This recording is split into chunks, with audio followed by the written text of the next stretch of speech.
Oi, pessoal, boa noite a todos, sejam muito bem-vindos à nossa live. Hoje, trabalhando então um tema correlacionado à LGPD, proteção de dados, correlacionado aqui às investigações criminais. A relação entre esses temas é aplicado ou não a LGPD? Esses são aqui alguns questionamentos que nós vamos trabalhar hoje, conjuntamente com o professor Douglas.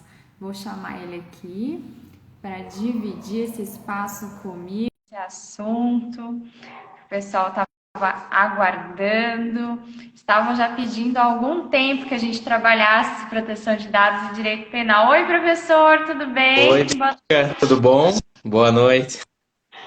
Tudo certo, graças a Deus. Muito obrigada por você ter aceitado aqui o convite, participar hoje. Eu acredito que não só eu estava ansiosa, mas também os nossos alunos, né? O pessoal pedindo aí. Muito obrigada.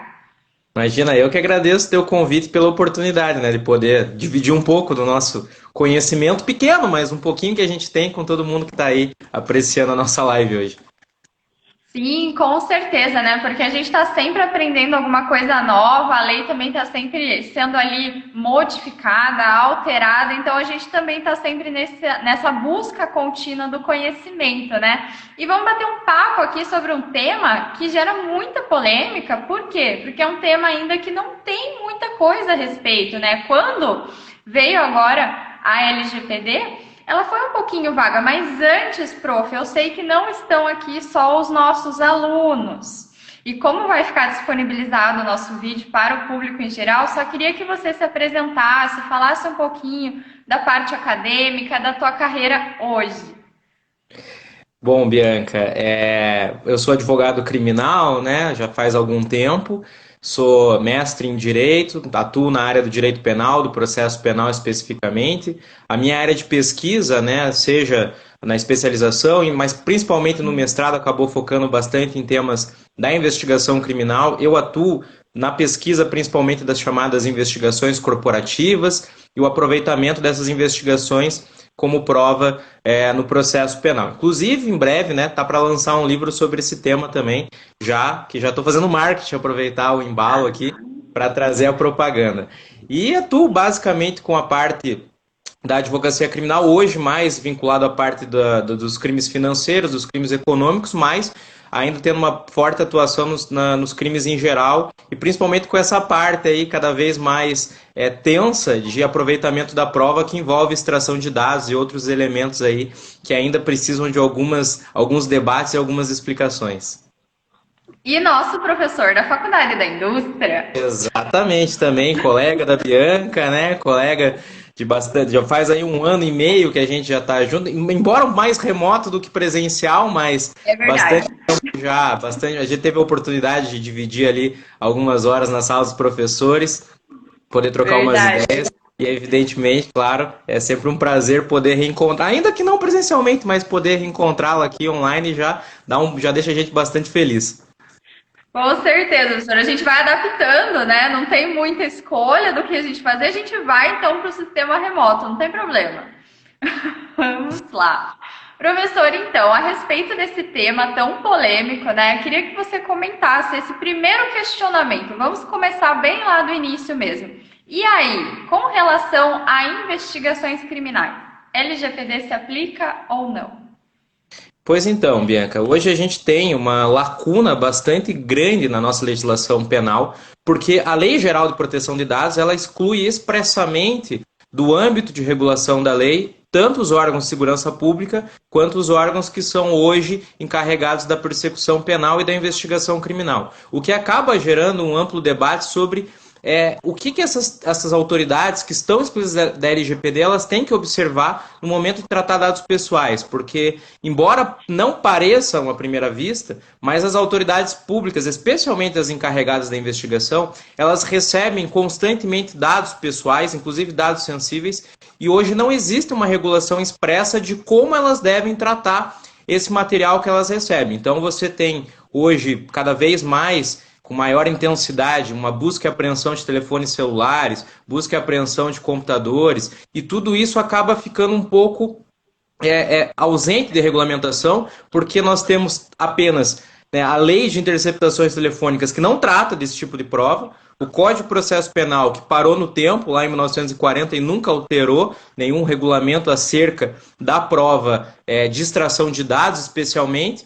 E nós temos aí um Marco Civil da Internet que fala muito pouco também sobre esse aspecto da prova. A LGPD, nós pensávamos que viria aí como uma salvação, pelo menos no aspecto criminal, no processo penal especificamente, para tratar esses dados, como eles devem ser tratados, de que maneira a autoridade policial, o Ministério Público, o próprio Judiciário, ao receber esses dados, como eles devem proceder em relação à sensibilidade dessas informações, que informações devem ser descartadas. Tudo isso não está regulamentado. Então, hoje a gente tem uma luminosa lacuna na legislação, principalmente processual penal, em relação aos dados que são extraídos ali na colheita da prova.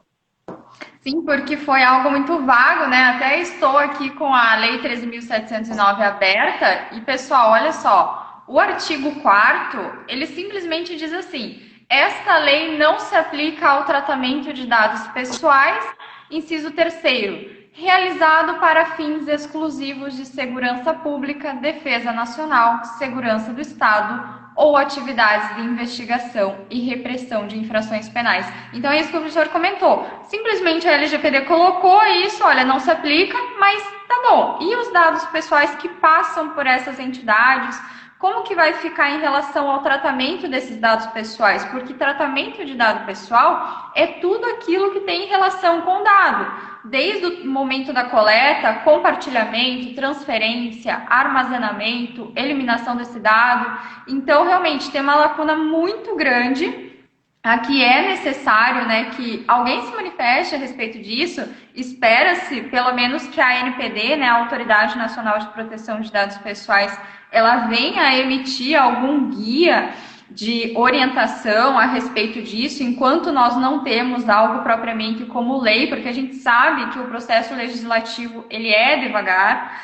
Então, enquanto isso não ocorre, talvez o próprio órgão, né, que é aqui específico a respeito desse tema, poderia estar se manifestando, visto que ele tem essa possibilidade prevista em lei de trazer realmente ali previsões a respeito dessas lacunas interpretativas, e aí a gente fica nessa espera. Mas, professora, até uma coisa que você comentou, o pessoal já tinha também falado comigo, é essa espera que acho que assim, o pessoal de criminal em geral está que venha um novo código. Você acha que vem? Veja, essas discussões são bastante antigas já, né? O código começou a ser debatido, pelo menos com mais seriedade, a partir de 2009. Então, já está ainda uma década de debates do novo Código de Processo Penal e ele ainda não teve nenhum desdobramento mais efetivo. Claro que daí no meio do caminho a gente teve Operação Lava Jato, a gente teve toda aquela questão do processo penal como pauta de mídia e também acabou dificultando um pouco o andamento de algumas questões. Eu acredito que a tendência agora é que haja, se não uma alteração no Código de Processo Penal com um novo código, mas que alguns pontos da legislação acabem sendo alterados. Nós já tivemos recentemente o chamado pacote anticrime, que trouxe uma mudança bem substancial em relação a aspectos do Código de Processo Penal, mas ainda o CPP talvez demore um pouquinho mais, porque tem vários pontos ainda, a questão da investigação, o Ministério Público ainda também está debatendo sobre os limites da atividade dele no Código de Processo Penal, então fica um pouco complicado. No aspecto do tratamento de dados, talvez a gente consiga ter antes uma LGPD criminal do que propriamente um Código de Processo Penal. Por que eu falo isso? Hoje no Congresso Nacional... Não, diga. Uhum. Não, e o que o professor acha a respeito dessa proposta que estão falando aí de LGPD criminal? Você acha que é necessário? Essa proposta que foi apresentada, o que você achou desse texto que foi ali elencado? Puder falar um pouquinho mais a respeito disso? Numa análise assim, preliminar do texto, ainda nota-se que há pelo menos a boa intenção do legislador em regulamentar essa questão da extração de dados, do tratamento de dados em investigações criminais. Porque, como eu disse inicialmente, nós não temos nenhuma legislação que trate especificamente da prova que é derivada dos dados. E isso cada vez mais é comum. Então, hoje você tem busca e apreensões de celulares E aí é um ponto até importante que cada vez mais esses aparelhos eles têm um nível de portabilidade de informações que jamais foi vista na história da humanidade. Então, hoje, você aprende um celular e com certeza nesse aparelho vai ter mais informações do que qualquer busca e apreensão de documentação, de você buscar elementos, quebra de sigilo ou qualquer outra coisa apresentaria para você. Então, no aspecto probatório, a tendência é que se utilize cada vez mais o acesso a dados, a abstração de dados, conversas WhatsApp, e-mails, informações, fotos. E esses aparelhos, eles têm um problema em especial, e eu estou focando aqui muito no smartphone, porque talvez hoje seja nosso principal calcanhar de Aquiles no aspecto da prova, né? Porque a gente trata de questões de intimidade, a gente trata de questões de como tratar esses dados especificamente e como descartar também esses dados. E nada disso vem regulamentado até o momento. Então hoje você pega um celular, você tem lá 10 anos de conversas de WhatsApp, você tem 10 anos de e-mail, você tem 10 anos de fotografias as mais variadas possíveis, e tudo isso fica em poder da autoridade policial, do Ministério Público. E não há nenhuma regulamentação, por exemplo, como ele deve tratar, ele deve descartar, quais são os elementos que ele deve separar, ele precisa separar elementos confidenciais, sensíveis, ultrassensíveis, não há nada disso. Então uma tendência hoje com essa LGPD criminal, ao menos, enfim, de alguma maneira, proporcionar um debate sério sobre como tratar esses dados. Então, hoje, no aspecto da investigação criminal, há de fato essa obscuridade. Então, você não consegue exatamente saber qual que é o limite de ilicitude da prova, por exemplo, em relação à intimidade ou à privacidade. O que eu posso pegar desses aparelhos? Quais são os limites que a ordem judicial deve observar? A gente tem, por exemplo, no aspecto da interceptação telefônica, que é algo que é do passado, ninguém mais usa telefone, né, ligações telefônicas, é uma regulamentação bastante rigorosa, com vários requisitos que você dá para fazer uma quebra. Agora, no aspecto da proteção de celulares, smartphones, você não tem nada disso. Então, você simplesmente tem ordens judiciais bastante rasas, bastante simplistas, que simplesmente autorizam a autoridade policial, no cumprimento de uma busca e apreensão, a já proceder à extração dos dados e tratamento desses dados, indiferente de que dados sejam. Então, já tive casos aqui que tem dados de informações da vida da pessoa que, se cair em mãos erradas, você basicamente tem toda a vida da pessoa, pelo menos por uma década. E isso não há nada que regulamente. E aí, como que funciona na prática essa questão de quebra de sigilo telefônico, ou então também essa quebra aqui de ter acesso, né, às redes sociais que essa pessoa utiliza, essa questão realmente ali da quebra de sigilo telemática, né, que hoje também, eu acho que é o mais utilizado ao invés do telefone, né? Então, sim, como que funciona na prática isso, professor? Se você puder contar um pouquinho, que eu particularmente não sei. Então, o que costuma acontecer? Nos mandados de busca e apreensão, a autoridade judicial ali já coloca a possibilidade da polícia fazer a apreensão desses aparelhos e desde logo acaba autorizando, assim, sem maiores delongas, já autoriza que a polícia faça a extração desses dados. Como que é feito hoje? Existe um aparelho, pelo menos aqui no estado do Paraná, que se chama Cellebrite, que é uma ferramenta israelense, ficou muito famosa aí ultimamente no caso daquele médico, daquele vereador no Rio de Janeiro, foi utilizado. Essa ferramenta ele tem uma capacidade de extração de dados tremenda. Então você coloca o seu celular ali, ele faz um espelhamento geral de tudo que tem ali dentro, até de dados excluídos. Então assim, você consegue saber o que a pessoa fez nos aplicativos, as atividades que ela tem na rede, as atividades que ela tem de ligação, as atividades que ela tem em relação a toda a utilização daquele aparelho. Então, considerando a amplitude de aplicativos que você tem hoje, essa ferramenta permite que você veja todo o histórico de conversas do WhatsApp, relativos à persecução criminal ou não. Ela permite que você extraia tudo que a pessoa tem eventualmente numa nuvem, né? Então ela consegue puxar. Aquilo que você eventualmente excluiu, ela puxa. Aquilo que você tem de tráfego de dados, ela puxa. O que ela não consegue é realmente interceptar a conversa, né? Ou interceptar coisas que estão acontecendo, mas isso ela não tem essa possibilidade. Você só consegue pegar o que já aconteceu. Só que isso já é muita coisa, né? Isso é bastante coisa, inclusive. Sim, entendi agora esse. E aí, como que funciona essa questão desse armazenamento? Vai ficar no sistema da polícia isso? Como que vai funcionar? Porque assim, quando você vai expedir esse mandado, você tem uma finalidade, né? Você tem o porquê que você está expedindo aquilo dali. Então, no caso não tem hoje nenhum direcionamento sobre essa questão de você fazer essa separação desses dados que foram ali coletados, o que você vai utilizar de fato e o que realmente não tem a ver com aquela busca e apreensão que foi feita, com aquela quebra de sigilo que aconteceu ali, não tem nada disso.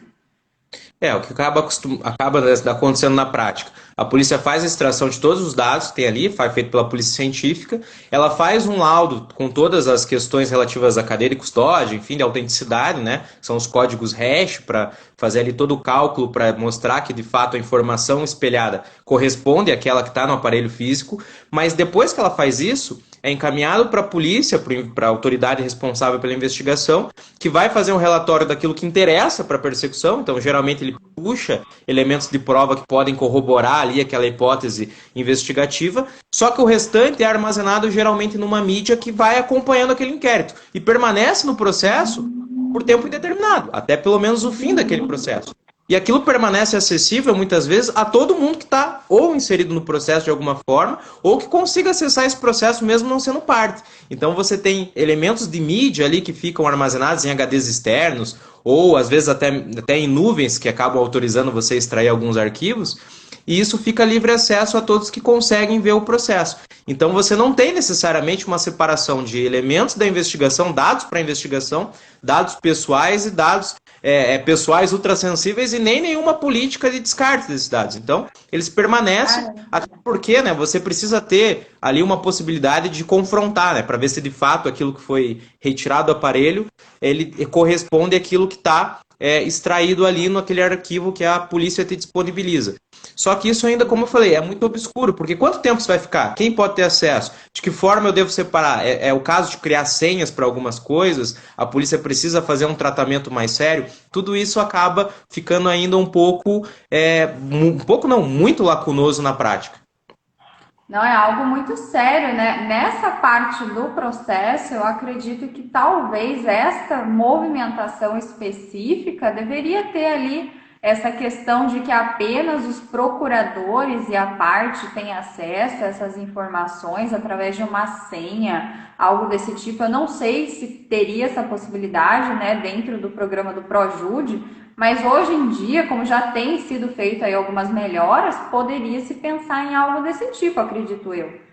O Projude até tem algumas situações que estão colacionadas no processo eletrônico, ele acaba colocando sigilo 1, 2, 3, 4, ele faz separação. Só que, por exemplo, a questão de mídia, essa mídia fica na secretaria da vara, você vai lá, pega essa mídia como advogado de uma parte, só que nisso tem os dados de tudo que foi extraído do celular. Então você tem coisas que são muito pretéritas ao crime, muito anteriores à investigação e coisas que não têm relação alguma com o processo. Já cheguei a pegar dados pessoais ali, quando você puxa, você vai vendo as pastas para ver se tem alguma coisa, você às vezes acaba encontrando inúmeros dados, fotos da pessoa com a família, pessoa em carreata política, pessoas...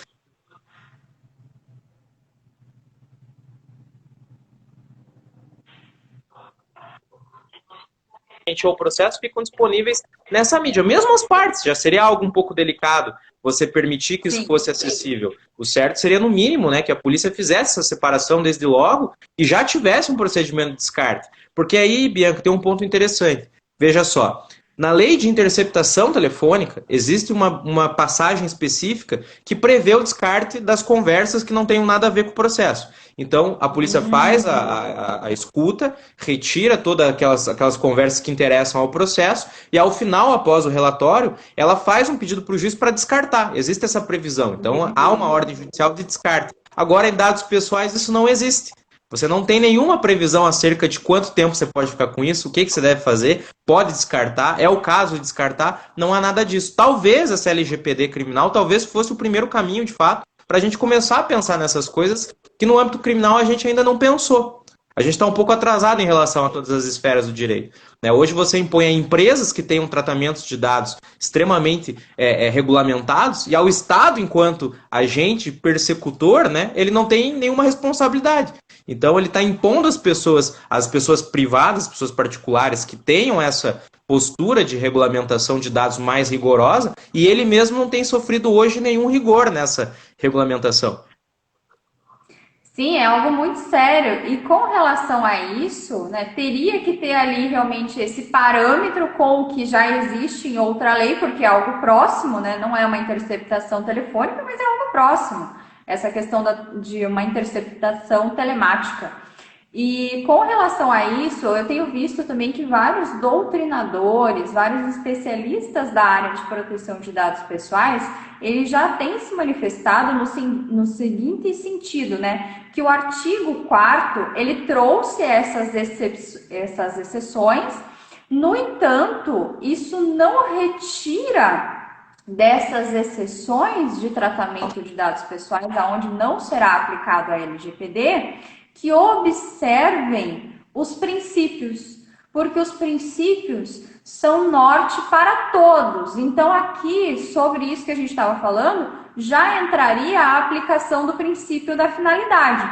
Não tem finalidade com aquilo que está correlacionado nos autos? Vou então fazer um pedido aqui, a partir de tal página aqui do que foi interceptado, não é necessário, pede-se a exclusão ali, retira-se, porque a gente tem o princípio da finalidade, que é realmente você definir a finalidade de forma explícita, específica, informada. Você também ter adequação, a adequação aqui entra essa questão do tratamento dos dados pessoais, como que ele vai ocorrer no sistema, tem que estar observando a finalidade. Temos também aqui o princípio da qualidade dos dados, que esses dados têm que ser atualizados. Dado desatualizados, não faz sentido você ter ali esse armazenamento. É apenas um risco a mais que você está tendo de ter aquela base de dados armazenada no teu servidor, no teu sistema. E temos aí o princípio também da segurança. Qual é a segurança aqui nesse caso? Então aqui, gente, tá assim um disparate muito grande essa situação. E muitas vezes, porque veja, como eu falei, no aspecto prático, muitas vezes é um HD externo que fica numa gaveta de uma vara criminal. Então não é nada, não é um servidor, não é nada elaborado. Então tem essa mídia retirada, extraída dos dados do celular, enfim, do computador. O Instituto Criminalística faz ali uma mídia externa, uma mídia num HD externo, encaminha para o tribunal, para o fórum, ele fica numa gaveta. Então qualquer um tem acesso, não se sabe ao certo quem que está acessando, nada disso é apresentado. E fora o aspecto de você extrair os dados em si, né? Porque assim, como eu falei, o nível de portabilidade de informações que esses aparelhos carregam, ele é muito grande. Então eu posso fazer 700 buscas e apreensões em relação a uma pessoa que eu jamais vou encontrar tanta informação que ela traz num smartphone, por exemplo. Então, quanto a isso, a gente já não tem nem regulamentação de quais são os requisitos que o juiz deve observar, por exemplo, para autorizar esse tipo de conduta. Então, acaba sendo uma ordem judicial extremamente rasa. Na prática, costuma ser autorizo desde logo, aproveitando aqui que eu estou determinando a prisão e a busca e a apreensão, se encontrar o celular, já estou autorizando a extração dos dados. Não diz quais dados podem ser extraídos, não tem prazo, limite temporal dos dados. Então, como eu falei, às vezes tem dados de 15 anos estão sendo extraídos ali. Coisas muito antigas da pessoa, que estão armazenadas numa nuvem, no iCloud, por exemplo, você tem acesso. Não tem nenhum limite de proporcionalidade, até que ponto eu posso me utilizar de determinadas ferramentas para extrair esses dados. É preciso construir ali mecanismos de extração. Na Europa, por exemplo, é muito comum que você utilize, antes de extrair os dados, mecanismos menos invasivos. Então, por exemplo, se eu só preciso saber quais sites aquele sujeito acessou, então eu vou utilizar programas que apenas peguem os sites. Eu não vou extrair tudo que tem no telefone dele. Se eu preciso saber só o que ele acessou em determinado local, determinado assunto, eu uso palavras-chave, eu uso essa forma para poder extrair esses dados e o resto eu tenho que excluir. E aqui a gente não tem nada disso. Então acabou ficando algo bastante lacunoso. Fora que, por exemplo, no aspecto como eu falei, da interceptação telefônica, hoje ela é aplicada de maneira analógica, mas como é analógica, né, acaba não sendo uma unanimidade em relação aos juízes, ao judiciário de forma geral. Então você, às vezes, considera o que a lei de interceptações fala para autorizar uma interceptação e transfere isso também para extração de dados pessoais, por exemplo. Às vezes não, às vezes acaba tentando fazer uma analogia com a busca e apreensão que é dos anos 40, por exemplo. Então acaba muitas vezes não se utilizando desses princípios que a LGPD traz, porque de fato o que você trouxe é muito importante, porque a principiologia da LGPD, ela é algo que é uma fonte jurídica geral, né? Então nós temos que nos basear nela em todas as atividades que a gente faz, sejamos estados, né? Estados, sejamos particulares, isso tem que ser algo sempre observado. Mas na prática ainda é algo muito claudicante na seara criminal. Então, como eu digo, no aspecto empresarial, no aspecto civil, no aspecto de compliance, a gente está cada vez mais falando de LGPD. No aspecto criminal, não. Parece que a intenção é que não fale, né? Porque parece que a intenção é que esses dados estejam ali num limbo na parte criminal para que eu possa acessar o quanto de informação possível. E no maior tempo possível, no maior intervalo de tempo possível, e acaba gerando também um prejuízo ao cidadão, porque eu não sei quanto tempo esses dados vão ficar na polícia. O processo acabou, fui absolvido. Esses dados devem ser devolvidos para mim, eu tenho que extrair, tenho que desentranhar do processo. Não há regulamentação. O que eu faço com isso? O processo acabou, a polícia pode continuar utilizando esses dados para seguir em outras investigações, pode-se utilizar isso para seguir numa investigação de crime desconexo àquele que eu realmente estava respondendo. De que maneira eu tenho que utilizar esses dados eventualmente em compartilhamento? Posso compartilhar enquanto polícia, Ministério Público, com outros órgãos, Receita Federal, né, órgãos de controle em geral? Não há nada disso. Né? Então, isso também acaba prejudicando o Brasil no cenário internacional, né? Porque cada vez mais o Brasil é deixado de lado quando se trata de investigações internacionais, né, com envolvimento de Interpol, agências de segurança, porque você não sabe ao certo o que esse sujeito do Brasil vai fazer com dados que eu estou encaminhando para ele relativos a uma investigação criminal, se ele não tem lei que regule isso. Então, às vezes, até mesmo no aspecto de combate à criminalidade internacional, nós estamos para trás, porque falta essa regulamentação específica da utilização dos dados.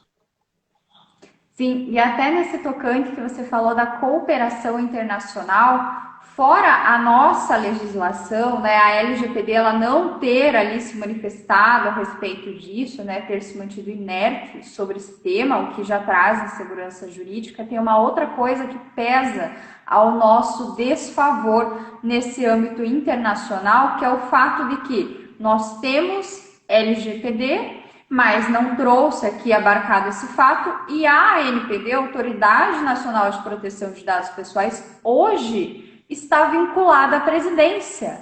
Então, não é um órgão autônomo, e isso é muito mal visto lá fora, porque para que você seja, de fato, reconhecido como um país que tem ali uma aplicação de proteção de dados pessoais de forma eficaz, não basta você ter uma legislação. Legislação, nós temos aí mais de 150 países no mundo que tem legislação, mas você precisa ter um órgão autônomo para que você venha garantir que realmente não vai ali ficar por debaixo dos panos algumas coisas que precisam ser resolvidas, principalmente no tocante à aplicação da legislação à administração pública, né, aos órgãos públicos. Então, isso é algo que está sendo debatido porque espera-se que mude-se essa questão, há essa previsão no próprio teor de lei de que seja desvinculado da presidência, mas enquanto não houver isso, prejudica essa parte de cooperação nas investigações criminais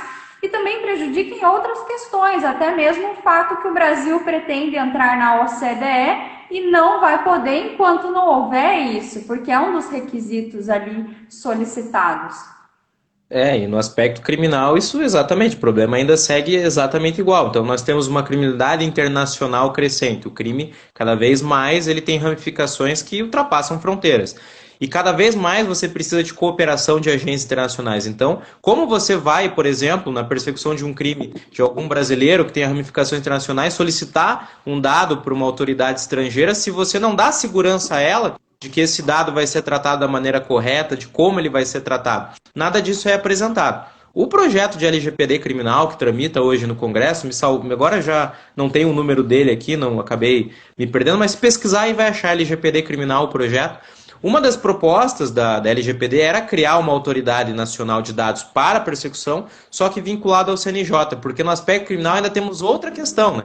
Porque as autoridades, na sua grande maioria, seja o judiciário, seja o Ministério Público, elas têm independência e autonomia, então elas não são vinculadas ao poder executivo, né? Então, como que você obrigaria o judiciário, por exemplo, a cumprir a LGPD, sendo que ele só responde a ele próprio, né? Ao próprio judiciário. Então, isso também é uma dúvida que nos aflige, né? Qual seria a autoridade nacional de proteção de dados no âmbito criminal, considerando que só tratamos com autoridades, né? Polícia, Ministério Público, Judiciário, Receita Federal, só temos autoridades envolvidas e muitas delas com prerrogativas bastante rigorosas. Então, o que a gente faz com essas autoridades? Como que a gente obriga as autoridades a cumprirem esses requisitos? Então, realmente, assim, a LGPD criminal, eu não acho que vai resolver os problemas só com a legislação, como você bem colocou. A legislação é fácil de fazer. A questão é talvez mais estrutural e, de fato, de assunção concreta, né, desse compromisso em tratar os dados de maneira adequada. É um problema que a gente consegue ver que a gente pensa que isso é muito vinculado às empresas, aos grandes players, né, do mercado de redes sociais ou coisas do gênero, mas não, o próprio Estado hoje está carente de regulamentação de proteção de dados. E isso também acaba deixando o cidadão muito à mercê, porque aquilo, né? Você não tem limites para a utilização de dados, você não tem prazos impostos, quanto tempo aqueles dados ficam. Eu sempre digo que se você pegar o celular de alguém e olhar durante 10 anos o que ela fala, provavelmente você vai encontrar vários indícios de crime, várias coisas que a pessoa falou, ou ao menos que dessem indicativo ali de necessidade de uma investigação. Então, até que ponto isso é proporcional você ter tantos dados armazenados assim na mão de uma única autoridade? O que ela pode fazer e o quanto nós estamos à mercê de eventuais arbitrariedades dessas autoridades. Então, isso cada vez mais precisa ser debatido. Ainda no âmbito criminal, caminha-se muito pouco no debate da aplicação de uma LGPD para a nossa área. Então, a gente já vê, como eu falei, a administração pública também ainda um pouco devagar, mas já tentando se adaptar, mas no âmbito das autoridades da persecução penal, isso é quase nulo.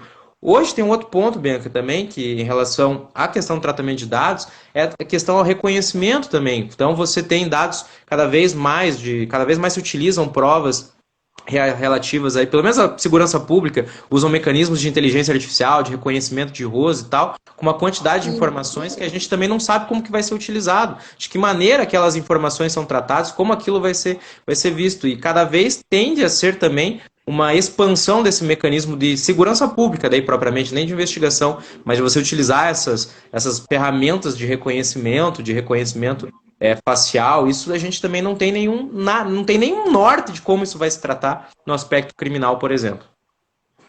Porque teve uma discussão a respeito aqui de uma parceria que foi feita, eu vou falar da nossa cidade, né, falar aqui de Curitiba, uma parceria que foi feita com o Atlético, porque daí na hora que o torcedor ele passava, fazia aquele reconhecimento da biometria dele, aí já tinha um vínculo com o TJ, e lá demonstrava se ele tinha algum mandado de prisão, se tinha alguma coisa expedida contra ele, e daí já barravam ele naquele próprio momento ali da entrada no estádio.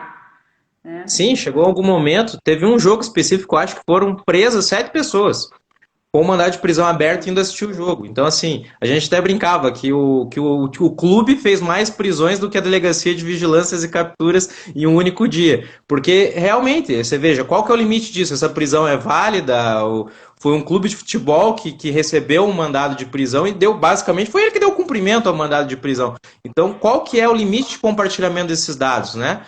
Embora a gente possa analisar sobre o aspecto de segurança pública, é válido, seria algo muito importante. Sim. Mas no aspecto da intimidade do cidadão, de proteção do cidadão, isso é algo válido, a gente pode ter essa compreensão de que isso deve ser considerado válido. Quantas vezes a gente vai ter esses dados compartilhados ou não? E pior, às vezes eles podem vir equivocados também, né? Nem sempre eles vêm de maneira correta. Sim. E às vezes a gente não sabe que está errado, né? Então a gente não sabe que dados a autoridade de segurança pública tem da gente, né? Existem aqueles, hoje no aspecto de reconhecimento de pessoas principalmente, as polícias têm álbuns de suspeitos, né? Que elas ficam apresentando as pessoas e isso acaba gerando muitos reconhecimentos equivocados. Então, existem sujeitos que foram reconhecidos 10 vezes como criminosos sem nunca ter cometido um crime porque a foto dele está num álbum da polícia. E é colocado, submetido várias vezes a testemunhas. Quantos prejuízos esse sujeito não sofre de toda vez ter que ir ou já ter que estar preparado para dizer que se ele eventualmente ele é inocente ou não?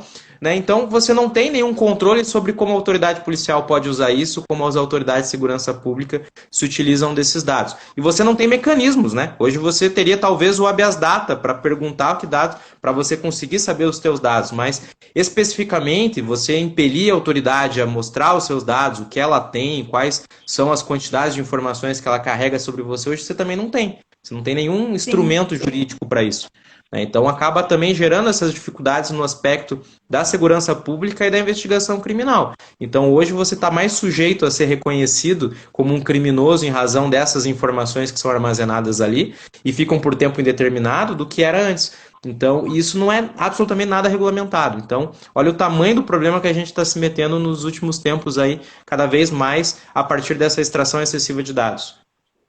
Sim, e aqui entram outros princípios da LGPD que deveriam ser observados. A gente tem o princípio do livre acesso, que é o fato de que quem trata dados pessoais, seja uma pessoa física, seja aqui uma entidade de direito público-privado ou então um órgão público, se você realiza tratamento de dados pessoais, você teria que garantir livre acesso daquele titular as informações que são coletadas, por exemplo, dentro do site, ter alguma questão ali de login e você poder visualizar quais são os dados pessoais que aquele órgão tem coletado os seus, ou então aquela determinada empresa. E você tem aqui também o princípio que eu acho que é o norteador da LGPD, que é o princípio da transparência.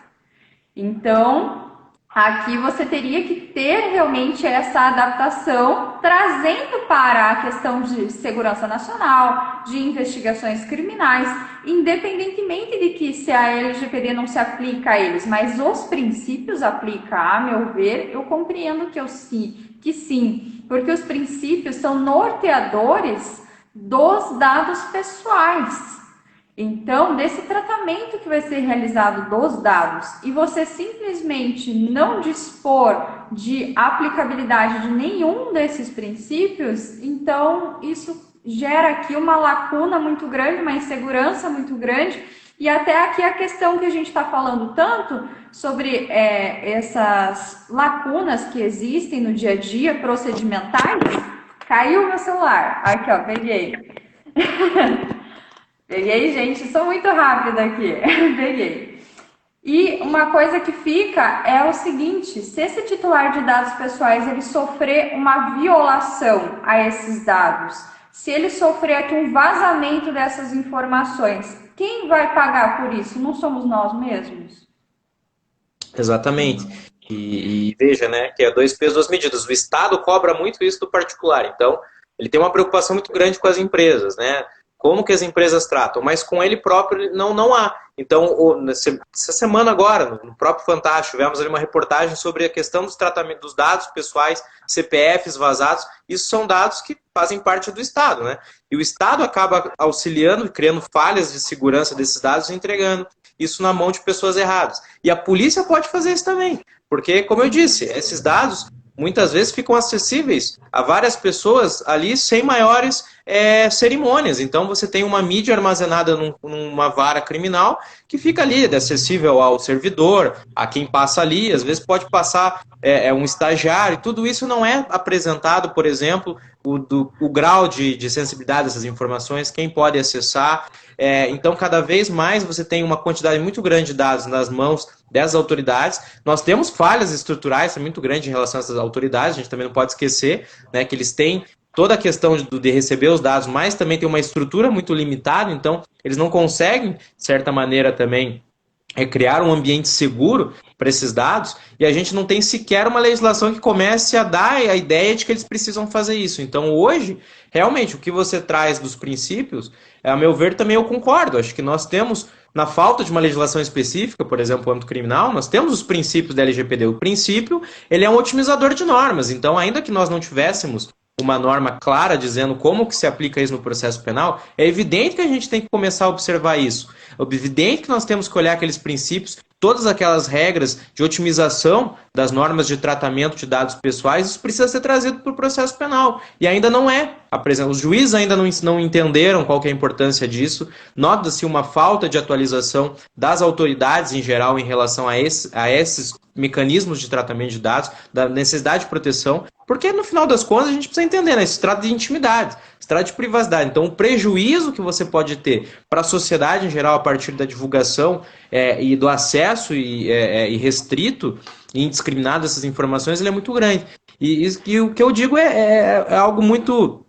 É algo extremamente grave, porque é a polícia que está com esses dados, então é quem deveria olhar por nós, né? É ela que está muitas vezes sendo a falha de segurança desses dados e pode apresentar esses dados, ou ao menos não dá a segurança necessária para que esses dados não caem em mãos erradas. E cada vez mais, infelizmente, é uma tendência de mais dados na mão dessas autoridades e menos proteções em razão até dessas falhas estruturais que a gente tem, são notórias, a gente conhece. Enfim, é algo que deve ser debatido sim.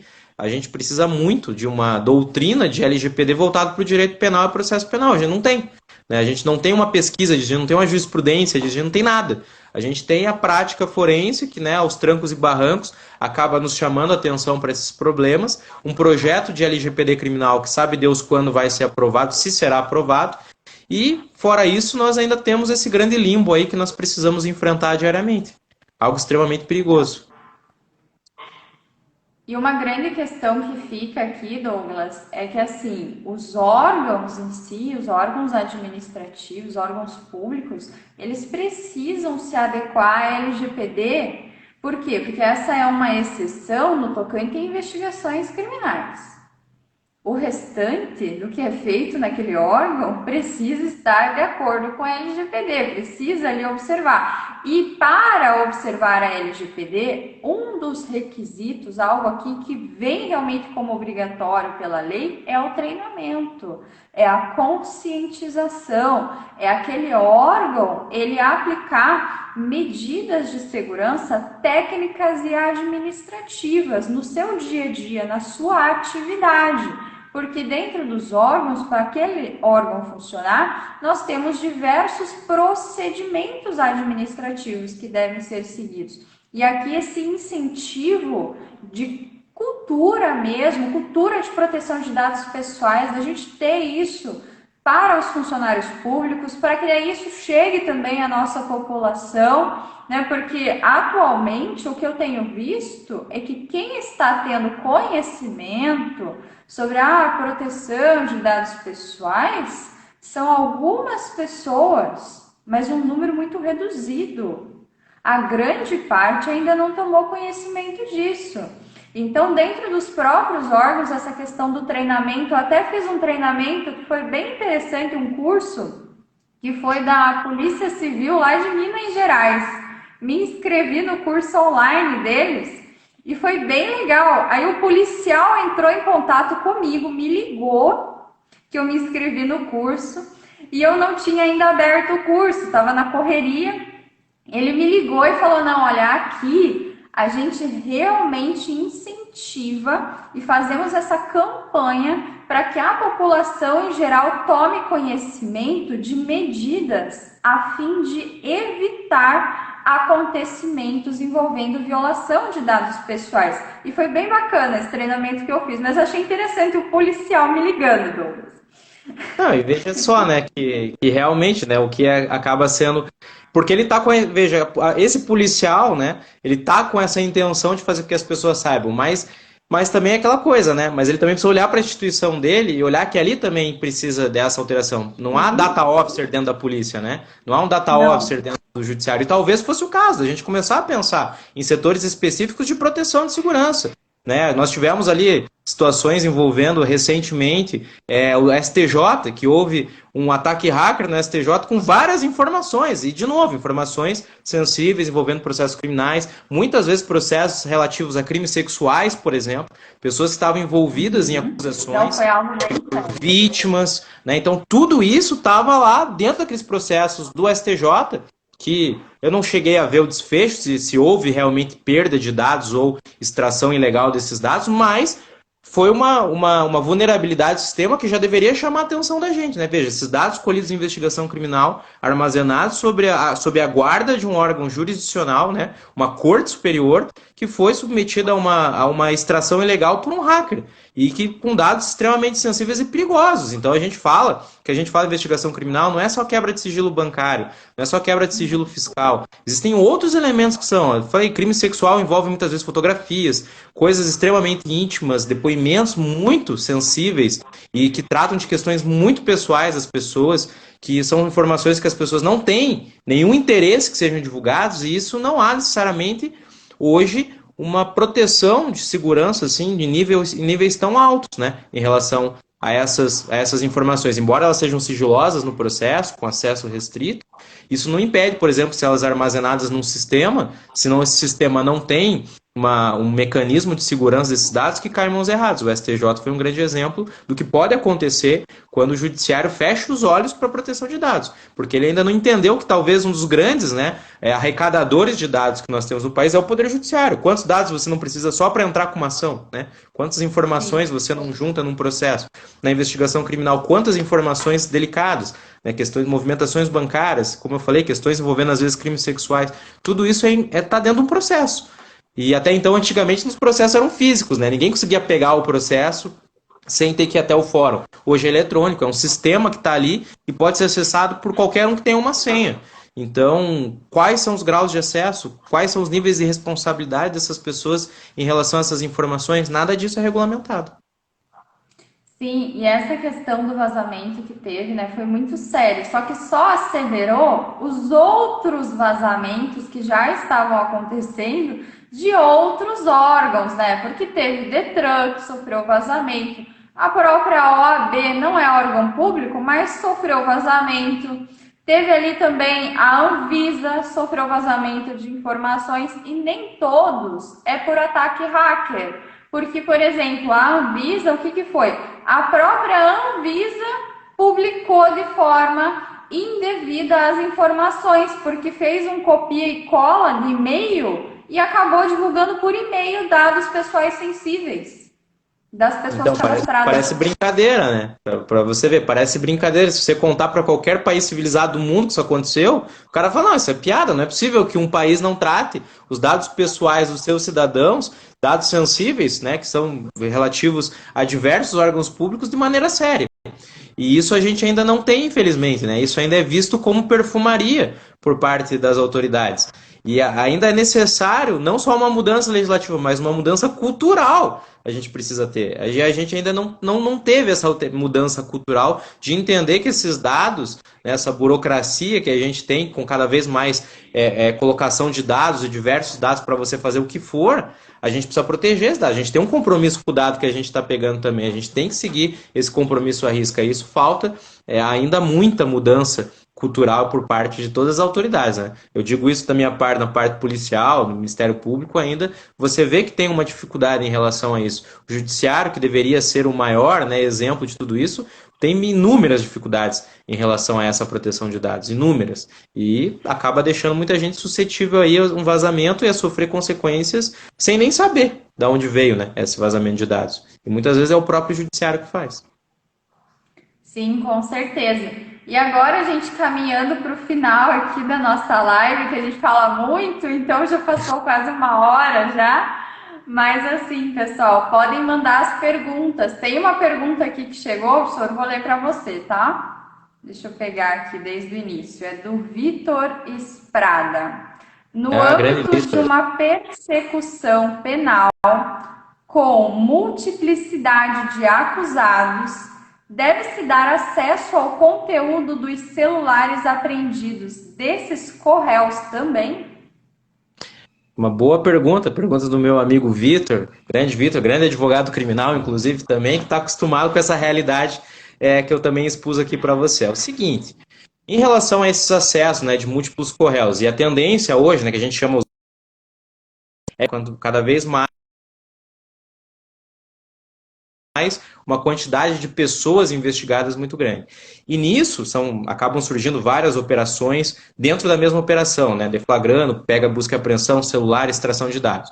E a pergunta dele é muito boa pelo seguinte: nós não temos justamente quais são os aspectos que regulamentam esse acesso. Então, hoje, na prática, você consegue acessar, pelo menos a depender, né, do juiz que está julgando o seu processo, acessar dados extraídos de outros celulares, não só do seu cliente. Então, você consegue buscar essas mídias. Agora, como que a gente tem que fazer isso? A meu ver, o certo seria, primeiro plano, você ter uma disciplina certa de como esses dados devem vir ao processo. Então, tudo aquilo que é fora do processo deve ser colocado numa outra prateleira, especificado como algo. Aquilo deve ter limitação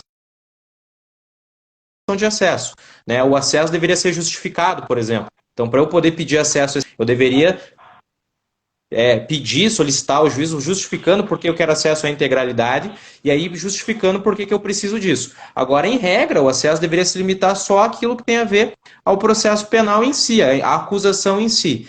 Mas, na prática, né, a prática, com a razão dessa lacuna toda, costuma ser, tem que dar tudo, porque você precisa ter hoje outras questões, né? Cadeia de custódia da prova, autenticidade das informações, outras questões que você muitas vezes vai puxar esses dados e ter acesso a esse outro material. Então, na prática, pela falta de regulamentação, se tem dado acesso à íntegra de todos os outros correios. Eu não concordo. Eu acredito que o certo seria ter acesso apenas àquilo em relação aos correios que tenham a ver, em primeiro plano, a tua defesa, né, o teu cliente, aquilo que esteja relacionado à participação do teu cliente no fato, e eventuais informações além disso, você deveria justificar e apontar o motivo por que você tem que ter acesso às informações, e isso ser apreciado pelo judiciário.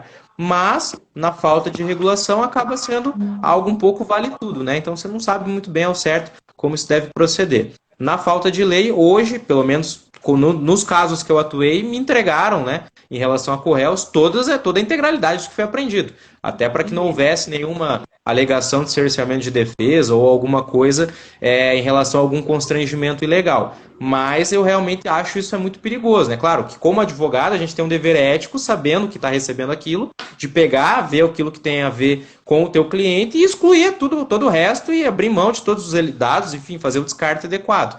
Mas, de novo, falta regulamentação. Eu, como advogado, também não sei o que eu faço, né? Se eu recebo esses dados, o que eu faço aqui no meu escritório? Posso armazenar no meu computador?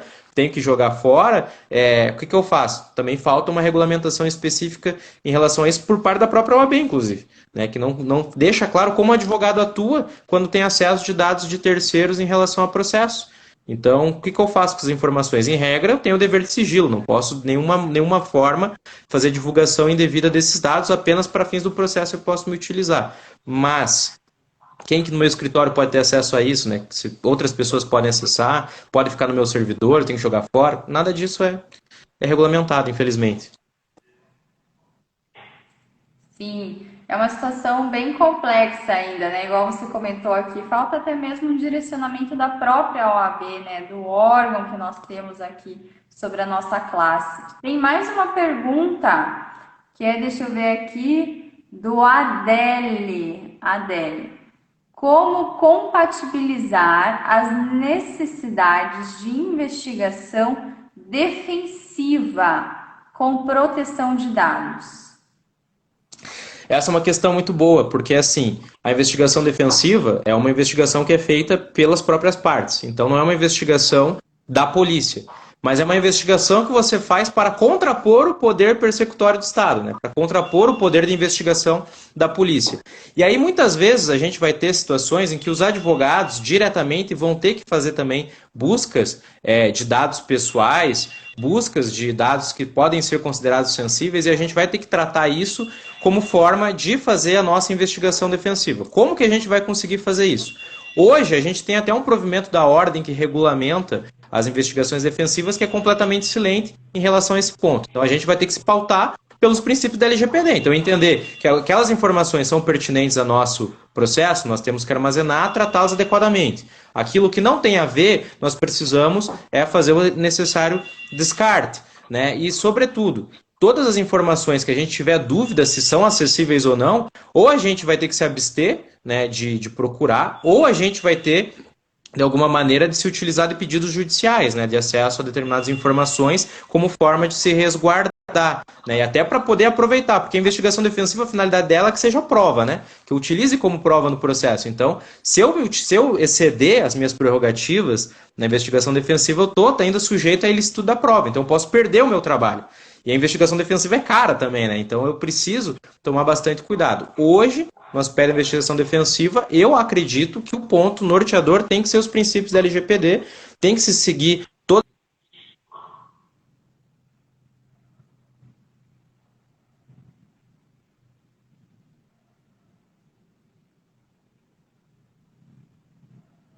Prof.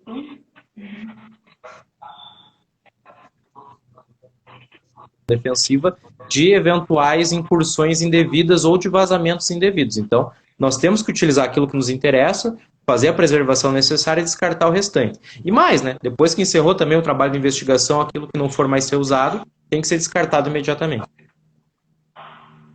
Sim, com certeza. Eu também acredito nisso, a questão, né, dos princípios serem aplicados, aí estarem direcionando essa atividade, né, esses procedimentos.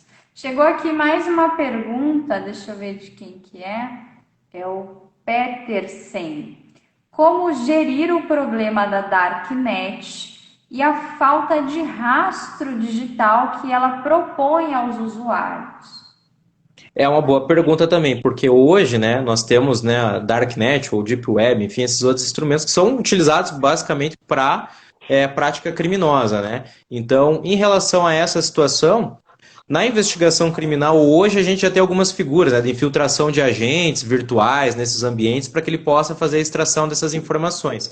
Só que tem um problema, talvez, que ainda não foi refletido, sobre cadeia de custódia, né? Como que eu vou extrair essas informações desse ambiente, como que eu faço a autenticidade desse material, como que eu vou fazer o devido tratamento como prova desse material, ainda é uma questão lacunosa, né? A questão da Darknet, né? Acho que o maior problema dela não é nem de investigação, é de segurança pública mesmo, né? Porque nós não temos acesso ao que acontece ali, é utilizado de maneira a prática criminosa das mais absurdas possíveis, né? Principalmente envolvendo questões de pedofilia. E essa questão específica ainda tem, né? Nós temos ainda a falta de estrutura policial para conseguir acessar esse material. A Polícia Federal ainda consegue fazer isso de maneira até bastante interessante. Eles têm uma equipe bastante especializada em relação a esse aspecto, mas ainda precisamos caminhar muito, né? Talvez na questão de tratamento de dados, aí fica um pouco mais... A gente não chega a ter tanto, porque a gente não puxa dados pessoais, justamente que o sujeito ele acaba não sendo identificado, né? Eu acho que a questão maior é de como você vai fazer essa investigação. Hoje, talvez, a forma mais comum é o agente infiltrado virtual, né, que tem se utilizado bastante nesses ambientes fechados, né? Então é um sujeito, um policial disfarçado no ambiente virtual que entra como parte desse grupo e extrai as informações. Eu acho que aí talvez o problema maior seja de cadeia de custódia, a questão de validação dessa prova para o processo penal. Nem chega a ser tanto de proteção de dados em si. Eu acho que a proteção vem depois, né? Depois que ele colheita esse material, aí sim, porque aí você tem fotos, você tem várias coisas mais absurdas, e isso é uma informação ultra sensível que deve ficar, né, ali guardada e assegurada a sete chaves, e a gente precisa ter mecanismos de proteção disso mais eficazes, né? E nisso eu acho que a gente peca bastante. Sim, eu também concordo com esse apontamento, professor. É algo a se trabalhar, né? E aqui, com relação à nossa última pergunta que chegou, que é do Luiz. Luiz, meu caro aluno de ética, está aqui do 8º período. Luiz perguntou assim: quando se trata de menores de idade, o descaso é o mesmo? Como que funciona o tratamento desses dados de menores de idade, sejam aqui crianças, adolescentes, no âmbito das investigações criminais? É um problema sério também, essa pergunta é muito boa, porque assim, nós também, isso já é antes da LGPD, nós já tínhamos um problema sério com relação a esses casos de criança e adolescente do sigilo, né? Então, seja na vara de família, seja na vara de infância e juventude, em regra, você teria que ter ali, né, no máximo identificação por iniciais, sem alguma forma você indicar quem são essas crianças, o que aconteceu. Só que na prática, né, às vezes por descuido, relaxo e pela falta de regulação, acaba que esses dados, num descuido, acabam sendo revelados.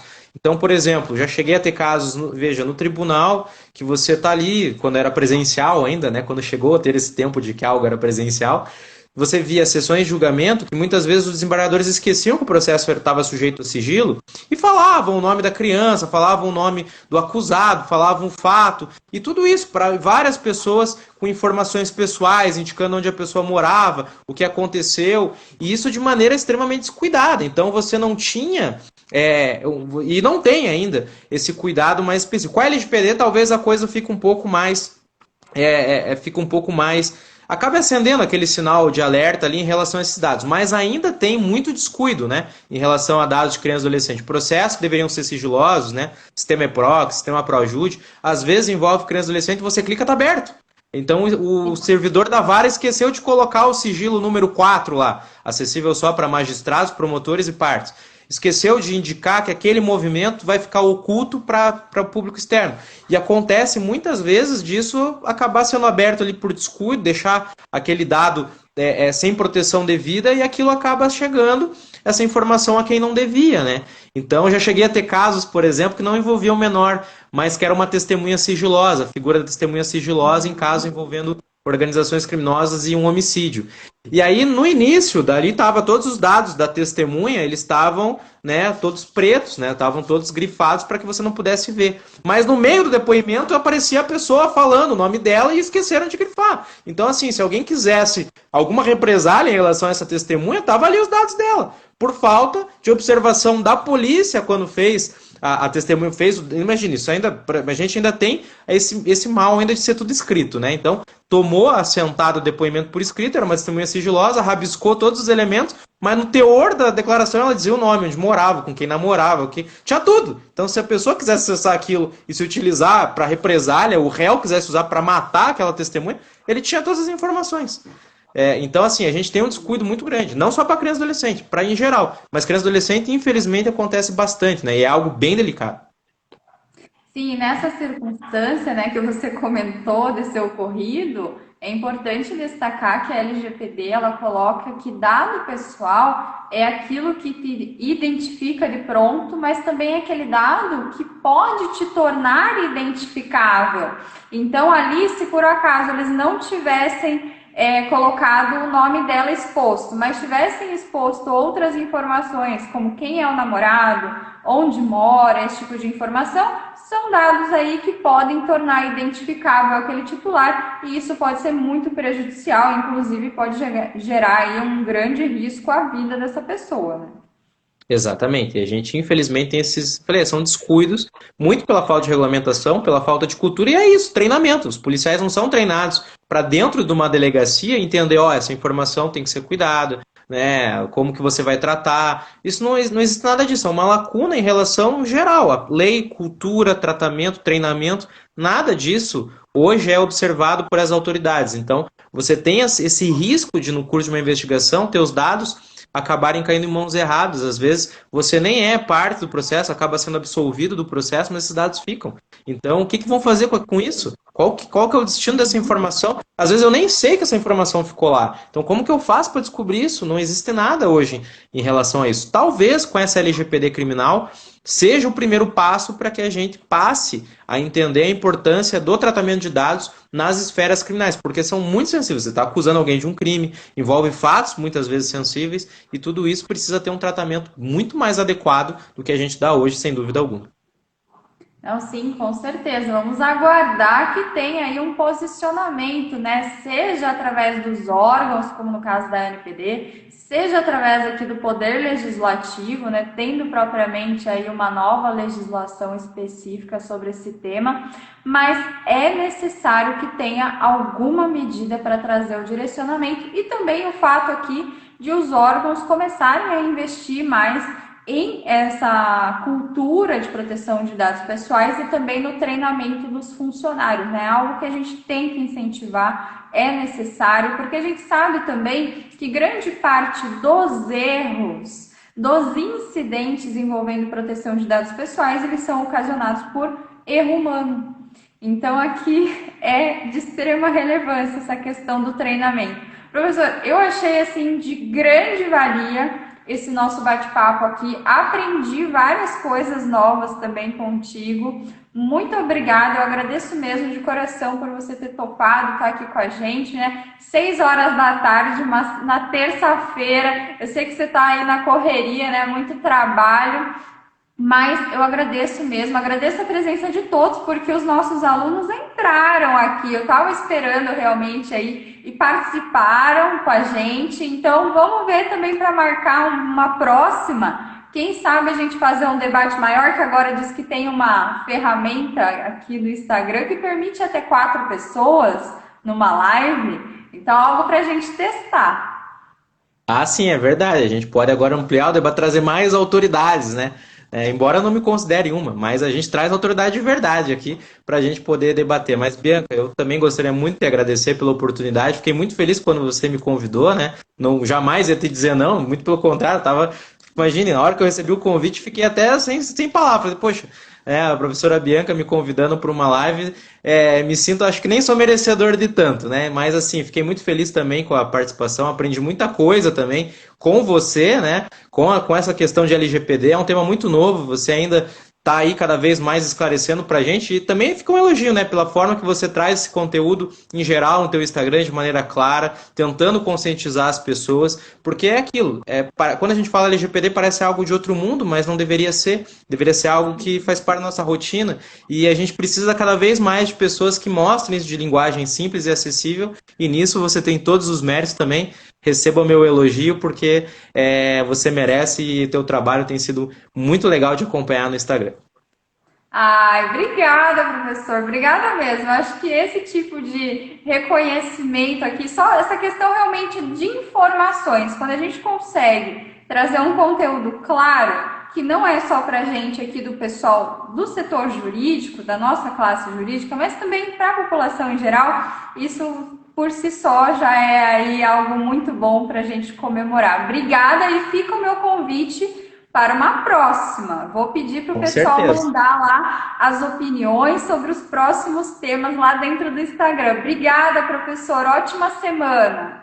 Obrigado, Bianca. Ótima semana. Espero que em breve a gente possa tomar um café na sala dos professores. Com certeza. Vamos anotar aí. Vamos tomar um cafezinho juntos. Obrigada, viu? Tchau. Tchau, tchau.